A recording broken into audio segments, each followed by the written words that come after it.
If you were near the airport at all this afternoon, you might have seen this, smoke filling the air during what was a prescribed burn on national park land near the Mississippi River. Conditions had to be just right because with the dry winter so far, experts say the risk of wildfires will be especially high this year. Jennifer Hoff has more on how long the dangerous conditions might last. This winter was one for the record books. The warmest ever. In fact, it's leftover crispy grass ready to turn to tinder at any time. Hey Jess, you want to come on back? Fueling an elevated This year it's just completely dry. It's just kind of smoldering right now. and early wildfire season with some 50 already reported. Mostly what we're doing is targeting the prairie sections. Most of that fuel is ready to burn. The National Park Service started this one on purpose to restore native grasses on protected land atop a Mississippi River bluff east of the airport. Freeway side, I guess.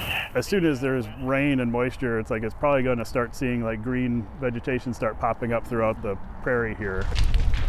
Prescribed burns also guard against wildfires and remove other dry fuel, a threat that can last at least through April. That also greatly impacts air quality. You are predicting a change, though, this summer. Yes, it does look like, and people aren't going to want to hear this, we're kind of switching in the shorter term to more of a winter type scenario. Steve Marion is a fire weather meteorologist predicting the super El Nino that sparked this dry winter will switch sooner than later back to a La Nina. Through the end of March, it looks like have at least fairly good chances of receiving more precipitation up here. So you're saying I shouldn't have put my snow pants away yet? So I'm like, you just jinxed it.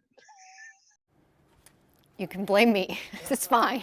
Steve says the shift in weather patterns could also impact our summer season, you know, that time of the year we look forward to so much, making it a much cooler and wetter season. Possibly, of course, he says it's still too soon to tell. In the meantime, officials are reminding everybody just to be extra cautious right now as that fire risk still does persist. Randy? All right, Jennifer, thanks.